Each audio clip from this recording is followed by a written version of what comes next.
আসসালামু আলাইকুম এভরিওয়ান, স্বাগতম আমার রান্নাঘরে। আশা করি আপনারা সবাই ভালো আছেন। ঝটপট বানিয়ে নিতে পারেন এই মজাদার সুজি দিয়ে তৈরি হালুয়া। প্রথমে 1 কাপের মতো সুজি নিয়েছি, তারপর হচ্ছে 1.5 কাপের মতো দুধ দিয়ে এটাকে ভিজিয়ে রেখে দেবো প্রায় 30 মিনিটের জন্য। তারপর এদিকে আমি কড়াইয়ে কিছুটা ড্রাই ফ্রুটস ভেজে নেব। ভাজা হয়ে গেলে আমি তুলে নিয়েছি। সেই কড়াইয়ে আমি কিছুটা ঘি দিয়েছি, তারপর 1 কাপের মতো চিনি দিয়ে এটা সুন্দর করে একটা ক্যারামেল বানিয়ে নেব। যখন চিনিটা গলে আসবে, এরকম একটা কালার চলে আসবে, বুঝবেন হয়ে গেছে। তো 2টা এলাচের গুঁড়ো ভেঙে দিয়েছি আমি এখানে। তারপর যে সুজিটা আমি ভিজিয়ে রেখেছিলাম সেটা আস্তে আস্তে করে দিয়ে দেবো। এখানে ঘাবড়ানোর কিছু নাই। এরকম হয়ে যখন লেগে আসবে অনবরত নাড়তে থাকবেন। দেখুন এরকম গাঢ় হয়ে আসবে, তখন বুঝবেন সুজিটা হয়ে গেছে।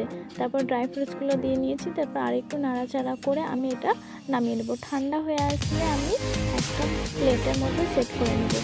সেট করে আমি কিছুক্ষণ এটা রেস্টে রাখবো, প্রায় 40 মিনিটের মতো।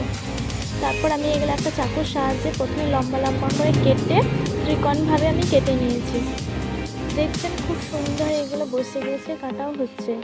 রেডি হয়ে গিয়েছে আমাদের মজাদার তৈরি এই সুজি দিয়ে তৈরি হালুয়া। খেতে দুর্দান্ত হয়েছিল। ঝটপট বানিয়ে নিতে পারেন এই মজাদার হালুয়া। ভিডিওটা কেমন লাগলো অবশ্যই কমেন্টে জানাবেন। এরকম নতুন নতুন রেসিপির জন্য আমাকে সাবস্ক্রাইব করবেন। ভালো থাকবেন, সুস্থ থাকবেন। দেখা হবে অন্য কোনো ভিডিওতে। আল্লাহ হাফেজ।